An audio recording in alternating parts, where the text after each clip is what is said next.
2019-এ একটা কম বয়সী ছেলে হঠাৎ গেম খেলতে খেলতে সবার কাছে বলে, আজ আমি আমার ফ্যামিলি মেম্বারদের শেষ করে এসেছি, এবং এটার প্রমাণ দেওয়ার জন্য তাদের কাছে তার ফ্যামিলি মেম্বারদের ছবিও পাঠায়। এটা এমন একটা নৃশংস কেস যেটা সোশ্যাল মিডিয়ার জন্যই সবাই সামনে এসেছে। 1980-তে মহিনুজ্জামান আর তার স্ত্রী মমতাজ বেগম একসাথে ঠিক করে তারা ভালোভাবে জীবন কাটানোর জন্য বাংলাদেশ থেকে কানাডায় চলে যাবে। তখন ওরা দুজন বিয়ে করেনি, তবে তাদের ভবিষ্যতের কথা চিন্তা করেই তারা এই সিদ্ধান্ত নেয়, যাতে ফিউচারে গিয়ে তাদের ছেলে মেয়েদের কোনো সমস্যা না হয়, তারা যাতে ভালোভাবে বড় হতে পারে। শুধু তাই নয়, তাদের ছেলে মেয়েদের যাতে ভালো স্কুল কলেজে পড়াতে পারে। কানাডায় গিয়ে মমতাজ আর মনিরুল বিয়ে করে নেয়। বিয়ের পরে মমতাজের মাও ওদের সাথে কানাডায় থাকে। কানাডাতেই ওদের দুটো বাচ্চা হয়, ছেলে মেনহাজ জামান আর মেয়ে ছিল মাসেলা জামান। মমতাজ ঘরের সমস্ত কাজ করত, আর মনিরুল বাইরে ট্যাক্সি চালাতো। আশেপাশের লোকরা ওদেরকে খুব ভালোবাসতো, কারণ ওরা একটু মিশুকু স্বভাবের ছিল। মনিরুল কানাডায় এসে কিছু টাকা জমিয়ে তারা একটা বাড়ি কেনে, যাতে ভবিষ্যতে তাদের ছেলে মেয়েদের কোনো সমস্যা না হয়। মনিরুল আর মমতাজ দুজনেই চাইতো তাদের ছেলে মেয়েরা বড় হোক, ভালো একটা চাকরি করুক। আর আমাদের মতো ফ্যামিলির কাছে এই চাওয়াটা খুব একটা বড় ব্যাপার নয়। আমাদের বেশিরভাগ ফ্যামিলিরাই চায় ছোট থেকে যে বড় হয়ে বাচ্চা এই হবে ওই হবে, আর ওদের ফ্যামিলিটাও সেম ছিল। ওরাও ছোট থেকে ঠিকই করে রেখেছিল যে বাচ্চা বড় হয়ে কি হবে। ওরা চাইতো ওদের ছেলে মেনহাজকে ইঞ্জিনিয়ারিং পড়াবে আর মেয়েকে ডাক্তারি, আর সেই জন্যই ওখানকার ভালো কলেজে যাতে চান্স পায়, সেই জন্যই ওদের উপর সবসময় একটা প্রেশার ক্রিয়েট করতো।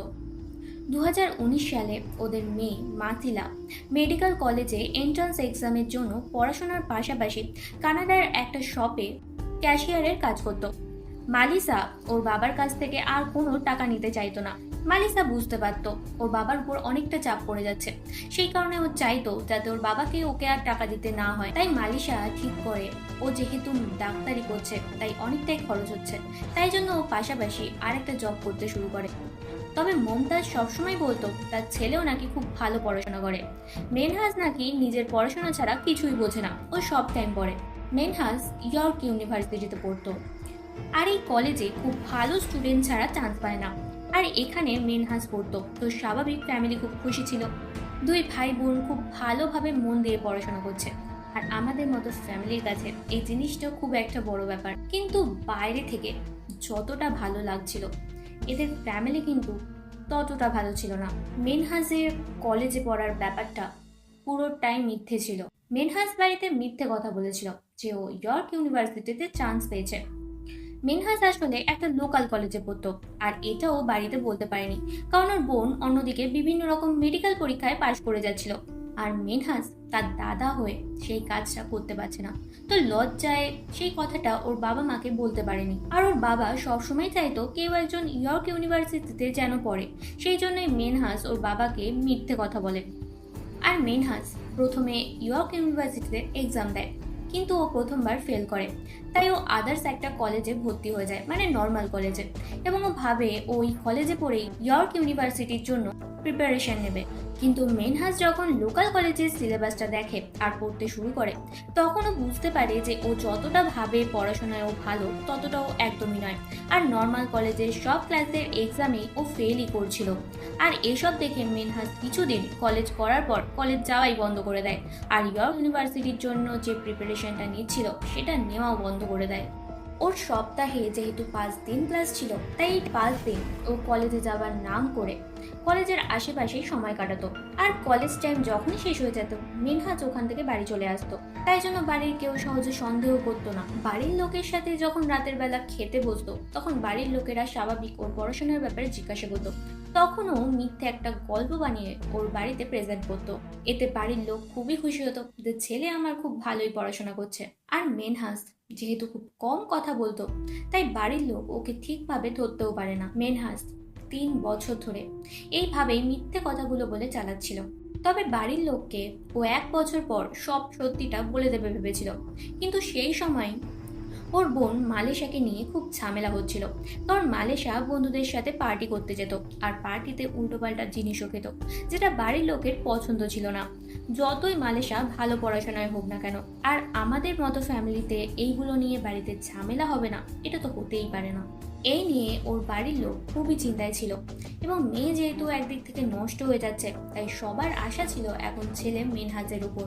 এগুলো দেখার পর মিনহাজ ঠিক করে ও আর বাইরে ঘুরবে না, এবার ও জিমে ভর্তি হবে। মিনহাজ যে জায়গাতে জিমে ভর্তি হয়েছিল সেই জায়গার রাস্তায় একটা গেমিং পার্লার ছিল, যেখানে লোকে কম্পিউটারে গেম খেলতো। মিনহাজ জিম থেকে ফেরার সময় একদিন হঠাৎ করে ওর সেই পার্লারটা চোখে পড়ে, এবং ওখানে ঢুকে ও একটা গেমও খেলে। গেমটার নাম ছিল পারফেক্ট ওয়ার্ল্ড। আর এটা এমন একটা গেম তুমি সারাদিন খেলতেই থাকবে, আর এখানে নতুন বন্ধু বানিয়ে টিম বানিয়ে তুমি খেলতে পারো। ফার্স্ট টাইম মিনহাজ এই গেমটা যখন খেলছিল তখন ও বেশ বন্ধু বানিয়েছিল। কলেজ স্কুলে ওর তেমন কোনো বন্ধু ছিল না, তাই গেমে বন্ধু পেয়ে ও সারাক্ষণ খেলতে শুরু করে, এমনকি বাড়ি গিয়েও খেলতো। তবে বাড়ির লোকের সাথে সেরমভাবে কোনোদিনও কথা বলতো না, তাই জন্য ওর বাড়ির লোক এই জিনিসটা নিয়ে ওকে কোনোদিনও কিছু বলেনি। সবকিছু ছেড়ে ছুড়ে মেনহাজ এখন গেম খেলতেই বেশি পছন্দ করত। আর যখন থেকে মেনহাজ ডিসকর্ড সার্ভারে জয়েন করেছিল তখন থেকে মেনহাজ কেমন যেন বদলে গেছিল। ওদের পরিবারে ইসলামের ব্যাপারটা সব সময় শেখানো হতো, যেহেতু ওর ঠাকুমা ওখানে থাকতো, তো বিদেশে এসেও দেশি যে ব্যাপারটা সেটা মেনহাজ বা ওদের পরিবারকে শেখানোর অনেক চেষ্টা করেছিল।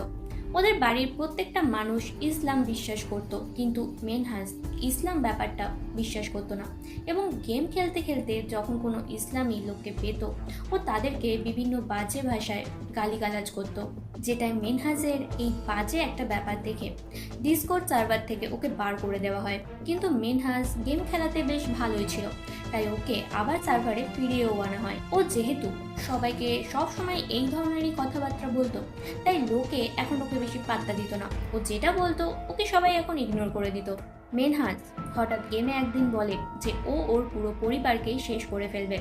মা নানিকে শেষ করেই দিয়েছে, এবার বোনকে আর বাবাকে শেষ করবে। সবাই ওর এসএমএসটাকে সেরম ভাবে পাত্তা দেয় না, নর্মাল ভাবেই নেয়। এর আগেও মেনহাজ এই ধরনের এসএমএস গুলো করেছিল, তাই ওর কথায় সেরম ভাবে কেউ বিশ্বাস করে না। কিন্তু এরপর মেনহাজ ওই গ্রুপে ওর মা আর নানির ছবি পোস্ট করে, যেটা দেখার পরেও অনেকে বিশ্বাস করেনি।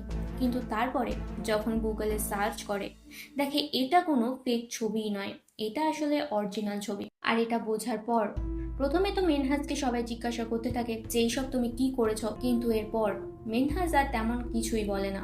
আর উপায় না পেয়ে ডিসকর্ডের ছেলেমেয়েরা সবাই মেনহাজের অ্যাড্রেস খুঁজতে ব্যস্ত হয়ে যায়। তারা অ্যাড্রেস খোঁজার অনেক চেষ্টা করে, কিন্তু মেনহাজের অ্যাড্রেস কোথাও পায় না। দুপুরবেলা ওর মা আর নানিকে তো শেষ করে, এবং তারপর কন্টিনিউ ও গেমই খেলে যাচ্ছিল। তার কিছুক্ষণ পর সন্ধেবেলা যখন ওর বোন বাড়ি ফেরে তখন ওর বোনকেও পুরো শেষ করে ফেলে, এবং সেই ছবিটা ওই গেমের মধ্যে পোস্ট করে এবং লেখে, আমি আমার বোনকে শেষ করে ফেলেছি, এবার আমি আমার বাবার জন্য অপেক্ষা করছি। আর লিখেই ও আবার গেম খেলতে শুরু করে। ডিসকর্ড সার্ভারের সময় এবার ভয় পেয়ে যায়, এবং ভয় পেয়ে ওরা মেনহাজের মেন লোকেশনটা চেক করছিল যাতে ওর বাবাকে অন্তত বাঁচাতে পারে, কিন্তু কেউই জানতো না, তাই কিছুই করতে পারেনি। আর শেষে ওর বাবাকেও শেষ করে দিয়ে ছবি পোস্ট করে আর বলে, আমি আমার পুরো ফ্যামিলিকেই শেষ করে ফেলেছি। আর এটা বলার পরেও মেনহাজ রীতিমতো গেম খেলেই যাচ্ছিল। এসব জানার পর ওকে পার্সোনাল ভাবে অনেকেই মেসেজ করে যাচ্ছিল যে আসলে কি হচ্ছে বল। যাদের সাথে মেনহাজ আগে বেশ কথা বলতো তারা ওর থেকে অনেক কিছুই জানার চেষ্টা করে। এমনকি একটা গ্রুপ আছে যেখানে একটি ছেলে ওকে খুব ভালোভাবেই চিনতো, ওর ব্যাপারে অনেক কিছুই জানতো। আর সে এটাও জানতো যে মেনহাজের একটা গার্লফ্রেন্ডও ছিল, এবং সে যখন তার গার্লফ্রেন্ডের কথা জিজ্ঞাসা করে যে তোমার গার্লফ্রেন্ডের কি হবে এসব করলে, যেটা মেনহাজ বলে ও নাকি কিছুদিন আগেই ব্রেকআপ করে নিয়েছে। আর মেনহাজের কথায় খুব ভালোভাবেই বোঝা যাচ্ছিল যে ওর যে একটা শাস্তি হবে সেটা ও খুব ভালো করেই জানে। আর ও সবকিছু ইচ্ছা করেই গ্রুপের মধ্যে এই জিনিসগুলো পোস্ট করছিল। এবারে আসা যাক আসলে ব্যাপারটা কি হয়েছিল। ইয়র্ক ইউনিভার্সিটিতে বছরে দুবার এন্ট্রান্স এক্সামে ফেল করেছে, সেটাও 3 বছরে একবারও বাড়িতে জানায়নি। তাই শেষে মেনহাজ সিদ্ধান্ত নিয়েই নিয়েছিল, নয় ওর বাড়ির লোককে মারবে নয়তো নিজে মরবে। 3 বছর কমপ্লিট হলে ওর বাড়ির লোক জানে ওর গ্র্যাজুয়েশন কমপ্লিট হয়ে যাবে, তাই মেনহাজকে বারবার বলে কবে ওর রেজাল্ট পাবে, আর যেদিন পাবে সেদিন একটা পার্টি রাখবে। বাড়ির লোক বারবার জিজ্ঞাসা করায় শেষে মেনহাস বলে 2019-এর 27শে জুলাই গ্র্যাজুয়েশন কমপ্লিট হয়ে যাবে। এই জন্য ওদের বাড়ির লোক দুটো পার্টি রাখে। ফার্স্ট দিন 25শে জুলাই ওর বাবা মার অ্যানিভার্সারি ছিল, সেই জন্য একটা ছোট পার্টি রাখে। আর তার পরের দিন 26শে জুলাই, যেদিন মেনহাসের গ্র্যাজুয়েশন কমপ্লিট হওয়ার কথা ছিল, সেদিন একটা বড় পার্টি রাখে। ওই পার্টিতে ওর বাবা ওকে বলে সেপ্টেম্বর থেকে ওর একটা কাজিন ওই ইয়র্ক ইউনিভার্সিটিতেই ভর্তি হবে, সে চান্স পেয়ে গেছে। তো তখন যাতে মেনহাস ওর কাজিনকে কলেজের সব দেখিয়ে দেয়। মেনহাস বলে আমি যদি ওই কলেজে মাস্টার্স করি তাহলে তোমাকে নিশ্চয়ই পুরো কলেজটা ঘুরিয়ে দেখাবো, বলে আর ওখান থেকেও চলে যায়। এটা বলার পর ও সঙ্গে সঙ্গে ও নিজের রুমে চলে যায় আর ওখানে গিয়ে আবার গেম খেলতে শুরু করে। তবে ওর যেহেতু গ্র্যাজুয়েশন পার্টি ছিল আর ওই ওখানে উপস্থিত ছিল না, সেই কারণে প্রত্যেকেই মেনহাজের ব্যাপারে খারাপ খারাপ কথাও বলছিল, যে যার পার্টি সেই নেই। যেখানে ওর বাড়ির লোক সবাইকে বলে যে মেনহাজের শরীরটা একটু খারাপ, তাই জন্য ও ঘরে চলে গেছে। কিন্তু কে জানতো এসব করা বৃথা, তাদের ছেলের মাথায় এখন অন্য প্ল্যান ঘুরছে। 27 তারিখ সকালবেলা ওর বাবা আর ওর বোন দুজনেই কাজে বেরিয়ে যায়। ওরা বেরিয়ে যাবার পর প্রতিদিনের মতো কাজ ছেড়ে দুপুরবেলা ওর মা আর নানি দুজনেই ঘুমায়, সেটা মেনহাস খুব ভালো করেই জানতো। এবং সেই সুযোগটাকে কাজে লাগিয়ে মেনহাস ওর মাকে ডাকে। আর মাকে ডাকা মাত্রই যখনই ওর মা ওর দিকে দেখে একবার, ও স্ক্রোবার দিয়ে ওর মার মাথায় খুব জোরে একটা ধাক্কা মারে, এবং যাতে পুরোপুরি শেষ হয়ে যায় তাই ওর মার গলাটাও কেটে দেয়। চিৎকার শুনে ওখান থেকে ওর নানি উঠে আসে, এবং যখন নানি উঠে আসে ও সেই স্ক্রোবারটা দিয়ে ওর নানির মাথায়ও আঘাত করে, যেটা ওর নানিও পুরোপুরি মতো শেষ হয়ে যায়। মেনহাস ওখানে কিছুক্ষণ দাঁড়িয়ে স্ক্রোবারটা ফেলে দেয় আর ওর মা আর নানির একটা ছবি তোলে, এবং সেই ছবিটাই ওই গেমের সার্ভারে ও পোস্ট করেছিল। এবং তারপরে আবার গেম খেলতে শুরু করে। তারপরে ওর বোন যখন বাড়ি আসে, সেম ভাবেই ওর বোনকেও স্ক্রোবার দিয়ে মাথায় একটা জোরে আঘাত করে, এবং তারপরে ওর বোনেরও গলাটা কেটে দেয়, যাতে ওর বোনও পুরোপুরি ভাবে শেষ হয়ে যায়। এবং তারপর সেই বোনের ছবিও গ্রুপে পোস্ট করে, এবং আবারও সেম ভাবেই গেম খেলতে শুরু করে দেয়। গেম খেলতে খেলতে রাতের জন্য ও অপেক্ষা করছিল যে কখন ওর বাবা বাড়ি আসবে। এবং রাত যখন হয়ে যায় এবং ওর বাবা যখন বাড়ি আসে, সেম ভাবেই ওর বাবাকেও ও শেষ করে দেয়। ও সবাইকে শেষ করার পর গেমের মধ্যে টেক্সট করে যে ও খুব ভীতু ছিল, তাই ও যদি শেষ হয়ে যেত সবাই খুব কষ্ট পেত, তাই সবার কষ্টটা ও নিতে পারতো না। তাই জন্য ও নিজেকে শেষ না করে ওর বাড়ির প্রতিটা মেম্বারকে শেষ করে দিয়েছে। এবং তারপরও এটাও বলে যে ও একজন কাপুরুষ। বাড়ির লোকেদের জন্য ও নিজের জীবনটা ঠিকভাবে উপভোগ করতে পারছিল না, সেই কারণেই ও বাড়ির লোকেদের এইভাবে শেষ করে দিয়েছে। তবে কিভাবে ওর বাড়িতে পুলিশ এসেছে সেই ব্যাপারটা জানা যায়নি। তবে 28শে জুলাই যখন পুলিশ ওদের বাড়ির সামনে আসে, তখন দেখে দরজার সামনে ওর বাবা পড়ে আছে, এবং ঘরের কিছুটা অংশ ঢুকতেই ওর বোনকে দেখে, এবং ঘরে ঢুকে দেখে ওর মা আর নানি দুজনেই পড়ে আছে। আর এই 2019-এ করোনা চলছিল এবং সব জায়গায় প্রায় লকডাউনই ছিল।